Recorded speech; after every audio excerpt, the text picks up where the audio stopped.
Guys, welcome back to IFX Academy's daily analysis on pound USD. Guys, yesterday we were buying this, so the price actually went nowhere. So the question is, what are we going to do today, guys? On the 15-minute, we are bearish because in chopping markets, we zoom out and zoom in as well in a kind of wedge pattern forming on the 4H, something like this, guys.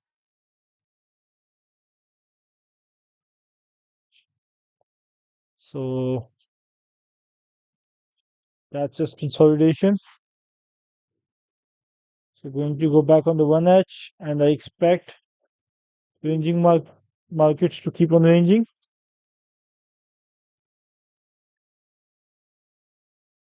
And as long as we blow 1.33343, guys, I think we should keep selling this.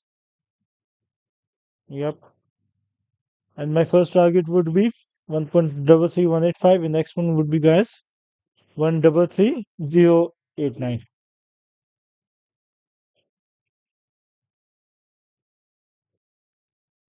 So wishing you guys the best of luck.